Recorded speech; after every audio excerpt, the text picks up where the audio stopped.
What's going on, guys? So it's nice out today, so I figured I'd grab a couple other cars and do another little video. So a little double header today. So both of them are re-release World's car. This one I got off of Facebook Marketplace. This is quite a while ago, probably like late 20-teens, maybe 2017, 2018, somewhere around there. And this one basically put together with parts, really just spare parts, and this was spare part, new parts, but it wasn't. It didn't start out as a rolling car or a kit or anything like that. So just kind of go over what's what. So I built this one for the 2020 Vintage Off-Road Nationals. I don't remember doing particularly well in two-wheel drive that year. The track was really good, but there was this the backstretch had this double jump, or these two separate jumps, and it's like if I didn't get off around this 90 and onto that backstretch perfectly, it's like I just couldn't hit it right. So I'd end up just singling everything and just couldn't keep up the pace doing that kind of stuff. So, but yeah, so let's kind of go over. So like I said, I got it. It was a ready to run, basically, re-release World's car. Did some stuff to it. Obviously, by the title, you'll know these are basically both of these cars are full Jconcepts equipped. Almost everything that they offered is on both these cars. So on the outside, brand Silver Smoothies, Jconcepts mono wheels,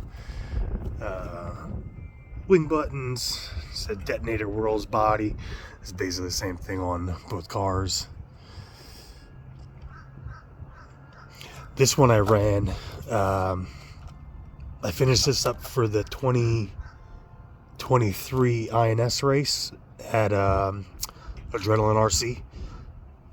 If anyone is subscribed to Jconcepts YouTube channel, when I was there, Jason and I did a sit down.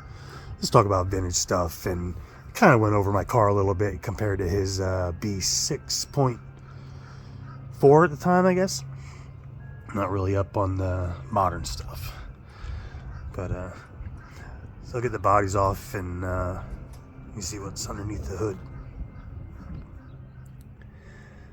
I forgot to mention it before I shut the video off, take the bodies off. I better give a shout out to Custom RC Graphics. Larry Genova sprayed this one. It's kind of, I don't have like my own paint job basically for RC. For myself, I would just paint whatever I wanted. And a lot of the stuff I do, obviously, if you've seen the cars on the channel, are replicas and stuff. So, they basically got to get done a certain way. But back in the day, because I used to race slot cars also, early 90s, well, basically all through the 90s, early 2000s, but 92, I was running the Keystone. I started running the Keystone. 91, I started running the Keystone USRA series. But in 92, a guy that helped me out a lot, he painted a body for me, and it was something similar to this. And I always just liked that paint layout. And so when I needed to have this body painted, I just told Larry to, just kind of take that as a, not so much a guide, but kind of a little bit, I guess, a little bit of a reference. But, he can kind of do whatever he wanted with it. And that's what he came up with. If I remember, I'll kind of insert a picture of my slot car bike since I still have it. And this one was painted by Dwayne Walters, DW Designs. He also did my T2M that eventually I will do a video on. So I just want to give those guys a shout out before I move on to taking the bodies off. All right, those were a little, these the body shells are a lot tighter to the chassis, so they takes a little bit more effort to get them off. So we're gonna just stop the video and start back up. All right, I'll just start with the copper ones. It'll probably be easier. So, well, as I just alluded to, obviously it was black. I was looking for a different color, like something other than blues and stuff like that, which I kind of tend to lean towards. And they had this copper, which I thought was really awesome. It's like, yeah, kind of like the gold. And in certain lights, if you didn't know any better, you'd think it was gold. But when you hold it up alongside a standard RC10, gold, you can definitely see the difference. So I'll just kind of go through this one. So the electronics that were in this one are in that one. Was the servo I kept in there because I didn't feel like disrupting chassis tape. All right, so the standard World's car, Jconcepts towers, steering bell crank, turnbuckles, thumb screws, battery brace, rear tower. Oh, forgot the nose tubes. And on the back, same thing. Wing tubes, trans brace. I didn't really do a whole lot of. The only thing this one really doesn't have. Oh, it also has the serrated wheel nuts. It doesn't have a Jconcepts motor plate, basically because I already had kind of one direction I was going with this, and I wanted to do something a little different with the motor plate. A lot of guys just angle cut them or kind of put that radius in them. And I thought it would be cool to just open those two holes up that are typically there, and it would kind of mimic the slots on the bottom. And then when I did it, it was kind of chunky on the side, so I just put like a small angle cut on it just to kind of give it a little bit, I don't know, just so it didn't look so chunky.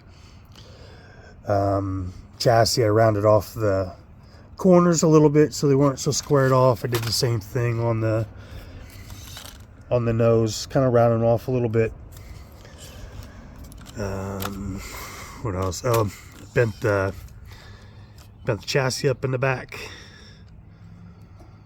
so it was up higher, like the B2, B3, and standard World stuff has the V2 slipper and all that stuff on it. And I did also run this car at the 2023, the vintage race in North Carolina. And I don't remember how I did there. I know I burned up an outdrive bearing. I had to change that. It was the first time that's ever happened to me. That screwed up one of my qualifiers. I broke a knuckle at some point also because there's a black knuckle on it. I don't remember if I did that. Yeah, I kind of think I finished the main. I don't remember breaking, but at some point, obviously, broke a knuckle. Yeah, so that basically takes care of that one. On to this one. So as I said, this one was basically just bags of parts for the most part. It's all re-release stuff except for shocks.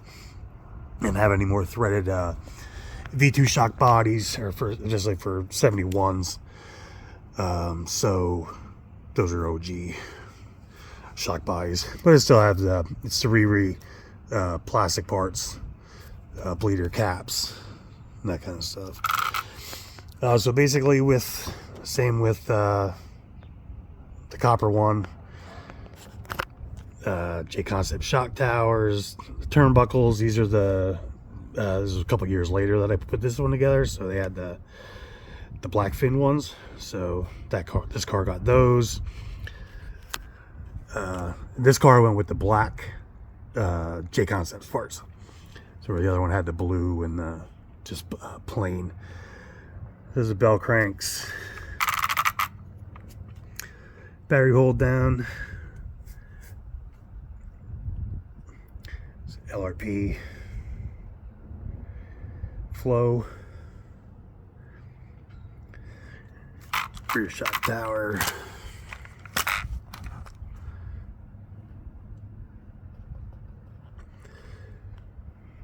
(17.5S Plus).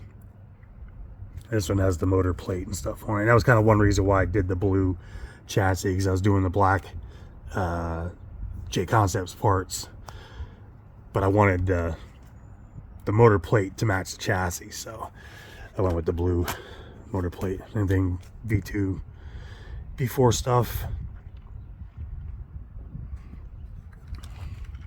I did take this, like I said, I ran this at the INS race back in May of 2023. That's what most of the dirt's from yet.